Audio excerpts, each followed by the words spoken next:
మొట్టమొదట యోయో వీక్షకులకు సార్ అదే విధంగా ప్యానెల్లో ఉన్న మిత్రులకు నీకు దాంతో పాటు ఇప్పుడిప్పుడే గెలుపు నిర్ణయాత్మకమైపోయినటువంటి చోట గెలుపు సంబరాలు చేసుకుంటున్నటువంటి తెలంగాణ వ్యాప్తంగా సంబరాలు చేసుకుంటున్నటువంటి అందరికి కూడా పేరు పేరున ప్రతి ఒక్కరికి బిఆర్ఎస్ పార్టీ పక్షాన అభినందనలు, శుభాకాంక్షలు.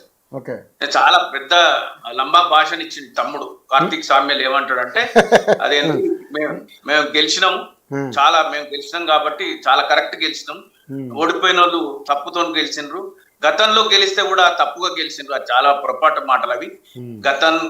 గెలిచినప్పుడు గెలుపు గెలిపే, ప్రజా తీర్పును శిరస వహించాలి.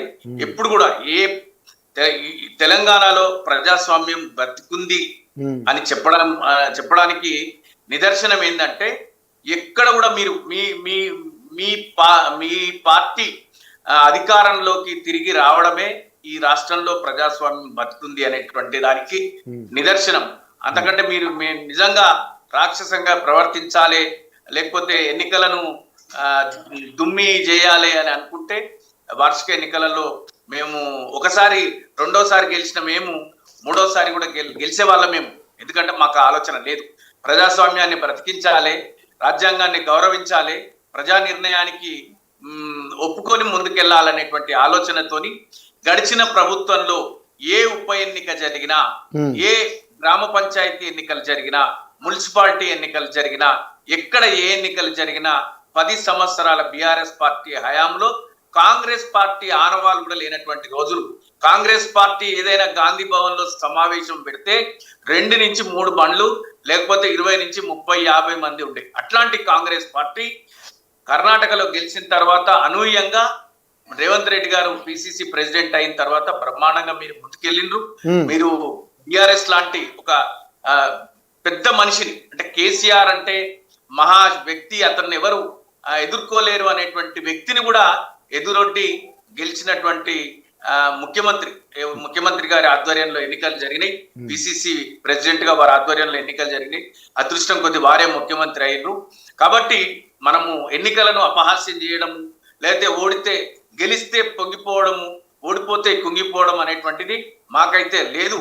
మేము ఓడిపోయిన నాటి నుంచి వార్షిక ఎన్నికలలో, సార్వత్రిక ఎన్నికల్లో ఓడిపోయిన నాటి నుంచి ఈ రోజు వరకు ఈ మాత్రం కాంగ్రెస్ పాలన తెలంగాణలో జరుగుతుంది అని అంటే దానికి కారణం ఒక ప్రధాన ప్రతిపక్షమైనటువంటి నిర్మాణాత్మకంగా వ్యవహరిస్తున్నటువంటి బిఆర్ఎస్ తీరు. ప్రభుత్వపు తప్పిదాలను గాడిలో పెట్టి మీరిచ్చే కోల్ మైన్స్ టెండర్ల రద్దు అయినా, లగిచెర్ల కేసు అయినా, హైడ్రా అయినా, మూసి డిపి లేకపోయినా, మీరు చేసే ఏ తప్పులనైనా ఎత్తి చూపి ప్రజాక్షేత్రంలో నిలదీస్తూ పాలనను గడిలో పెట్టిపించేటువంటి ప్రయత్నం, మాకున్న బాధ్యతను నిర్వర్తిస్తున్నాం. ఇక వస్తే ఈ మున్సిపల్ ఎన్నికలలో 40% మేము సాధిస్తామని అనుకున్నాం. ఆ దిశగా కాంగ్రెస్ పార్టీ పైన బ్రహ్మాండమైనటువంటి వ్యతిరేకత ఉంది అని నమ్మి 40% పైగా మేము గెలుస్తామని మేము విశ్వసించినాం. ఇప్పటికైనా కూడా మా శాతము 20 పైచీలకు కనిపిస్తుంది. నాకైతే ఇప్పటికొచ్చిన ఫలితాలలో అధికార దుర్వినియోగం ఎవరు చేసింది వాస్తవం చెప్పండి. ఒక పొంగులేటి గారు ఆయన అన్నారు ఇంకా బిఆర్ఎస్ పార్టీ ఫోన్ ట్యాప్ చేస్తుందని. ఒక కాంగ్రెస్ పార్టీ కేబినెట్ ప్రధానమైనటువంటి మంత్రి అయినటువంటి పొంగులేటి గారు అట్లాంటి అభియోగాలు చేసి ఎన్నికల సమయం అయిపోయినా కూడా ప్రతి నియోజకవర్గంలో ప్రతి జిల్లా మంత్రులు, ఎమ్మెల్యేలు, ముఖ్యమంత్రి గారు ఇంతమంది కూడా ప్రజాక్షేత్రంలో ఉండి ఇలా ఓటంటే విలువ లేకుండా దాని విపరీతంగా పట్టు చీరలు, బంగారాలు, వెండి విచ్చలవిడిగా మీరు పంచి మద్యం, మీకున్నటువంటి పోలీసు కూడా మీకు సహకరించినటువంటి ఈ సందర్భం, పోలీసులను కూడా మీరు బెదిరించినటువంటి అనేక చోట్ల ఎన్నిక జరుగుతుంటుంటే సిఐ అన్నా లెక్కలేదు, డిఎస్పీ అన్నా లెక్కలేదు, ఏసీపీ అన్నా లెక్కలేదు. సరే, ఏం జరిగినా బొత్స శ్రీనివాస్ గారు ఆ మాటకు వస్తే మీరు కూడా ఎక్కడ తగ్గలేదండి. పంచే విషయంలో మీరు కూడా ఎక్కడ తగ్గలేదు, మీరు కూడా గట్టిగానే పంచారు. సరే, అది ఇప్పుడు మనం ఏమంటే గెలిచిన వాళ్ళు కరెక్ట్ అని ఒప్పుకోవాల్సిందే. మేము పంచనమా లేదా అనేది అది ఏమిటంటే పైవాడికి తెలుసు ఎవరు ఎక్కువ పంచిండ్రు, ఎవరు తక్కువ పంచిండ్రు, ఎవరికి పంచలేకపోయినరు అనేటువంటిది. నేనైతే భగవంతుడిని నమ్ముతా.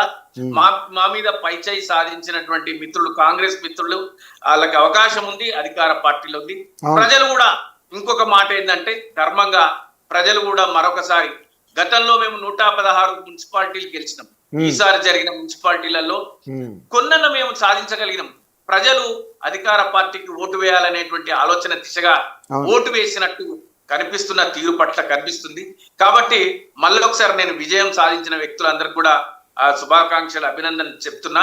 కాంగ్రెస్ పార్టీ మీద ఈ గెలుపు వల్ల మేము వ్యతిరేకత లేదు, లేకపోతే మేము మా ప్రగతి బ్రహ్మాండంగా ఉంది, మా పాలన బ్రహ్మాండంగా ఉంది అని మెరిసిపడితే ఖచ్చితంగా మేము ఓడిపోతే ప్రజాక్షేత్రం నుంచి వెళ్ళిపోము. మా శ్రేణులు గాని, మా పార్టీ అధిష్టానం గాని, మా పార్టీ ద్వితీయ శ్రేణి నాయకత్వం గాని కాంగ్రెస్ పార్టీ యొక్క పరిపాలన పట్ల నిశితంగా ప్రజాక్షేత్రంలో ఉండి నిలదీస్తాం, ఖచ్చితంగా గాడిలో పెట్టి ముందుకు తీసుకెళ్లే విధంగా మేము కొనసాగుతాం. దీంట్లో ఎట్లాంటి సందేహము అవసరం లేదు. మరి కానీ కేటీఆర్ గారు ఎక్కడ సభకి వెళ్ళి ప్రచారం చేసినా కూడా రేవంత్ రెడ్డి గారిని ఘోరంగా టార్గెట్ చేసి అరే పొట్టోడా, ఒరే పొట్టోడా ఈ మాటలు మాట్లాడడం వల్ల ఇప్పుడు ఆయన ఎంతో చదువుకున్న వ్యక్తి, ఈ రాష్ట్రానికి ఒక 10 ఏళ్ళు మినిస్టర్గా ఉన్నటువంటి వ్యక్తి. సో ఇలాంటి వ్యక్తి ఒక ముఖ్యమంత్రి స్థాయిలో ఉన్నటువంటి రేవంత్ రెడ్డి గారిని పట్టుకుని ఎవరైనా కానీ ఆ ప్లేస్లో ఉన్న ఎవరినైనా పట్టుకుని అలా మాట్లాడడం అనేది ఎంతవరకు కరెక్ట్ అని మీరు అనుకుంటున్నారు? ఈసారి గులాబీ జెండా పొరపాటున గెలిచిందా పొట్టోడా నీకు ఉంటుందని అని ఇలాంటి మాటలు నేను స్వయంగా విన్నాను. మేము స్వయంగా అక్కడే ఉన్నాము అక్కడ. కానీ ఇలాంటి మాటలు మాట్లాడడం వల్ల ఎవరికి సంకేతం, దేనికి సంకేతం? ఇది ఒక మంచి వాతావరణం అని మీరు అనుకుంటున్నారా బొత్స శ్రీనివాస్ గారు? నేను ఒకటైతే కోరుకుంటున్నా, చెప్పండి. ముఖ్యమంత్రి గారైనా లేకపోతే అంటే నేను ఒక్క కేసీఆర్ గారిని మినహాయించి, ఎందుకంటే వయోరీత్యా ఆయన చాలా పెద్ద ఆయన, తెలంగాణ విభజనకు, భౌగోళిక విభజనకు, తెలంగాణ అభివృద్ధికి ఆయన సహకరించిన వ్యక్తిని ఆయనను మినహాయించి తెలంగాణ రాష్ట్రంలో ముఖ్యమంత్రి అయినా, మంత్రులైనా, లేకపోతే ప్రధానమైనటువంటి వ్యక్తులైనటువంటి బీఆర్ఎస్ పార్టీ వ్యక్తులైనా ఇప్పటికైనా తెలంగాణ సమాజంలో నిర్దేశనం చేయాల్సినటువంటి వ్యక్తులు ఎవరు కూడా పరుష పదజాలము వాడకుండా ఉంటే మంచిదని నా వ్యక్తిగత అభిప్రాయం. అది ముఖ్యమంత్రి గారు కూడా అలా మాట్లాడడం కూడా కరెక్ట్ కాదు. అవును, ముఖ్యమంత్రి గారు కూడా అలా మాట్లాడడం కరెక్ట్. ముఖ్యమంత్రి గారు ఏం మాట్లాడినా నేను ఒకటే నిమిషంలో కంప్లీట్ చేస్తా. గుడ్లు తీసుకొని పోటీలు ఆడతా, పేగులు మెడల్ వేసుకుంటా, తొక్తా, ఇవన్నీ ఇట్లాంటి మా భాష ఎవ్వరు మాట్లాడినా అది సబబు కాదు. నేను ఎక్క అంటే ఇంకొకరు బావానని, నేను ఒకటంటే ఇంకొకరు పదంట అంటే అది సబబు కాదు. సమాజంలో ఈ తెలంగాణ సమాజానికి నిర్దేశనం చేయాల్సినటువంటి వ్యక్తులు ఎవరు కూడా, ఉన్నత స్థాయిలో ఉన్న వ్యక్తులు ఎవరు కూడా అట్లాంటి పరుష పదజాలం వాడకూడదు. ముఖ్యంగా మాలాంటి యువ రాజకీయ నాయకులైతే అసలే వాడకూడదు. సంయమనం, సహనం, ఓర్పు, ప్రజల అభీష్టం, తెలంగాణ అభివృద్ధి గురించే నిరంతరం పాటుపడాలనేటువంటిది నా అభిమతం. కానీ ఈ యొక్క రకమైనటువంటి భాషను మాట్లాడడం అయితే మంచిది కాదు అనేటువంటిది నా వ్యక్తిగత అభిప్రాయం. ఇంకా ముఖ్యంగా చూసుకుంటే మరి కవిత గారు మున్సిపల్ ఎన్నికల్లో సంచలనం, జోగులాంబ గద్వాల జిల్లా వడ్డేపల్లిలో నమోదైనటువంటి ఆ ఫలితాలను చూస్తే ఏమనిపిస్తుంది? All India Forward Bloc party నుంచి దాదాపుగా 10 స్థానాల్లో 8 చోట్ల వీళ్ళు గెలిచారు. కవితకు సంబంధించినటువంటి మద్దతుదారులు అందరూ కూడా గెలిచారు. సో దీన్ని ఎలా చూస్తారు మీరు అసలు? ఇప్పుడు ఆల్ ఇండియా ఫార్వర్డ్ బ్లాక్ గుర్తు అనేటువంటిది మామూలుగా సింహం గుర్తు. జనరల్ గా ఇండిపెండెంట్లు ఎవరన్నా ఏ పార్టీ నుంచి టికెట్ రాకపోతే తీసుకొని ఆ టికెట్ మీద పోటీ చేస్తారు. గతంలో మనం చూసినాం, తలకొండపల్లి చూసినాం, అంతకు ముందు శంషాబాద్ చూసినాం. మొత్తం వాళ్ళు సింహం గుర్తు మీదనే గెలిచిరు. అట్లనే అక్కడెక్కడో ఎమ్మెల్యే గారు కూడా గెలిచిరు. సరే, ఎక్కడో కాదు, ఇది బెల్లంపల్లిలో అనుకుంటా. కోరికంటి చంద్ర గెలిచి బీఆర్ఎస్ పార్టీలోకి వచ్చారు. మా చంద్ర గారు అది అంతకుముందు లాస్ట్ ఎలక్షన్స్ కాకుండా అంతకుముందు ఎలక్షన్, లాస్ట్ ఎలక్షన్స్ లో కూడా ఒకరు గెలిచింది. అయితే నేను ఏమంటా అంటే ఈ 10 ఫార్వర్డ్ బ్లాక్ 9 గెలిచిందని నేను మీ ద్వారానే వింటున్నా. నేనైతే 8 గెలిచింది. నాకు ఒకటి మిరియాలు కూడా ఒకటే అవగాహన ఉంటే మరి ప్రాథమికంగా 7 గెలిచిండ్రని వీళ్ళందరూ కూడా మరి జాగృతి బలపరిచిన వ్యక్తులేనా, లేకపోతే స్వతంత్రంగా ఫార్వర్డ్ బ్లాక్ గుర్తు మీద పోటీ చేసిండ్రా? నాకైతే అవగాహన లేదు. ఒకవేళ నిజంగా జాగృతి బలపరిచి గెలిచి ఉంటే ఉమ్, వ్యక్తిగతమైనటువంటి బలం కావచ్చు, అక్కడ స్థానికంగా మున్సిపాలిటీలలో, గ్రామ పంచాయతీలలో ఇప్పుడు అసలే స్థానికంగా వాళ్ళ యొక్క వ్యక్తి ప్రభావం కావచ్చు, దాంతో పాటు అక్కడ కూడా జాగృతి ప్రభావం కూడా ఉంది అనే చెప్పుకోవాలి. గెలిస్తే మనం లేదనడానికి కూడా వీల్లేదు కొద్దిపాటి. ఎందుకంటే కవిత గారు అయితే ఎక్కడ ప్రచారం చేసినట్టు నాకైతే గుర్తుకు లేదు, నాకు కనిపించలేదు. ఆ వ్యక్తులు వ్యక్తిగతంగా తమ స్వంతంగా కష్టపడి గెలిచిండ్రు.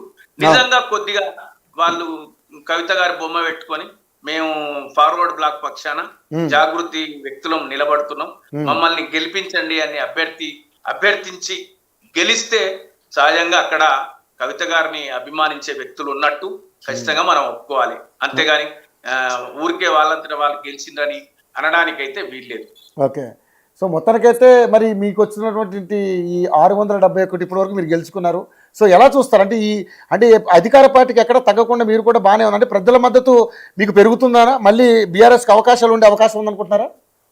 ఇప్పుడు కాంగ్రెస్ పార్టీతో పోల్చుకుంటే మేము అధికారంలో ఉన్న రోజు కాంగ్రెస్ పార్టీకి అసలు ఎక్కడ కూడా రాలే, అంటే మాకు వచ్చినన్ని సీట్లు రాలే, ఇంత పర్సెంటేజ్ రాలే, ఏ మున్సిపాలిటీలో వాళ్ళు చైర్మన్ కాలే. మేము అట్లాంటిది ఈ రోజు 30 సుమారుగా ఇప్పుడు 18-20 లీడ్లో ఉన్నారని వస్తుంది. 30 వరకు మేము నాకు చివరి వరకు అంటే ఈ రిజల్ట్ అయిపోయేసప్పటికల్లా 25 నుంచి 30 అన్ని ఎగ్జిట్ పోల్స్ 35 అన్నారు. మేము 30 వరకు కార్పొరేషన్లు మున్సిపాలిటీలలో గులాబీ పక్షాన చైర్మన్లు అవుతారు. అంటే అది చాలా గొప్ప విషయంగానే చూడాలి, గొప్ప విషయంగానే చూడాలి. సో ఒక ప్రతిపక్ష పార్టీ ఈ స్థాయిలో గెలుచుకోవడం అనేది కూడా మామూలు విషయం కాదు. సో ప్రజల మద్దతు కూడా ఈరోజు బీఆర్ఎస్కి పెరుగుతుంది అనేది, అంటే కాంగ్రెస్ పార్టీ ఎప్పుడు చెప్తూ ఉంటుంది ఇక బీఆర్ఎస్ను బొందబెట్టామని. సో దీన్ని బట్టి అర్థమవుతుంది మరి బొందబెట్టారా లేకపోతే ఏమైంది అనేది ప్రజల్లో ఏ విధమైన మద్దతు ఇప్పుడు అధికారంలో ఉన్నప్పుడు అవన్నీ మాట్లాడుతూనే ఉంటారు, బొందబెట్టినాం గిన్నె పెట్టినామని, అవన్నీ లెక్కకు రావు. కానీ అవన్నీ అంటే నడుస్తూనే ఉంటాయి రాజకీయాలల్లో. ఏదో ఒక స్టేట్మెంట్ ఇచ్చి లైవ్ లో ఉండాలి కాబట్టి అట్లాంటి మాటలు మాట్లాడుతుంటారు. కానీ ఆ మాటలు ఇప్పుడు నేను ఏమంటున్నా, అసలు కాంగ్రెస్ గాంధీ భవన్ లో జనమే లేని కాంగ్రెస్ పార్టీ అనూహ్యంగా అధికారంలోకి వచ్చింది. గుర్రం ఎప్పుడైనా ఎగరను వచ్చిన రాజకీయాల్లో. కాబట్టి వాళ్ళు ఎవరు శాశ్వతంగా, ఎవరైనా మేము శాశ్వతం అని అనుకుంటే అది మూర్ఖత్వం, అది వాళ్ళ విజ్ఞత కుదిరాల్సిందే తప్ప ఎవరు కూడా శాశ్వతంగా ఉండరు. ఎందుకంటే పశ్చిమ బెంగాల్లో జ్యోతి బసు గారు శాశ్వతం అనుకున్నారు, మరి అదే సాధ్యమైందా? అటు మొన్నటి కేరళలో అనుకోకుండా బీజేపీ చైర్మన్ మున్సిపాలిటీ ఎన్నికలల్లో కేరళలో బీజేపీ వచ్చింది. కాబట్టి బీజేపీ అసలు 12 సంవత్సరాల అధికారంలో ఉంటది, కేంద్రంలో 3వ సారి గెలుస్తుందని ఎవరైనా ఊహించారా? అసలు ఇంత దారుణంగా కాంగ్రెస్ పార్టీ దేశంలో వెనుకబడిపోతుందని ఎవరైనా అనుకున్నారా? అసలు ఇన్ని రాష్ట్రాలలో కాంగ్రెస్ పార్టీ రీజనల్ పార్టీ స్థానిక ప్రాంతీయ పార్టీలతో పొత్తుతో కొనసాగుతుంది ఈ దేశంలో అని ఎవరు ఊహించలేదు. అసలు రాహుల్ గాంధీ కనీసం 100కైనా పార్టీని తీసుకొస్తాడు అని కూడా ఊహించలేదు. కాబట్టి తమ ఊహకందని విధంగా రాజకీయాలలో మార్పులు జరుగుతుంటాయి, వాటిని స్వాగతించాలి. ఎప్పటికప్పుడు తమ పార్టీ యొక్క బలాన్ని బేరీజ్ వేసుకొని ముందుకు పోవాల్సినటువంటి అవసరం ఉంటుంది. రైట్. నాయుడు గారు చెప్పండి. నాయుడు గారు నమస్కారం.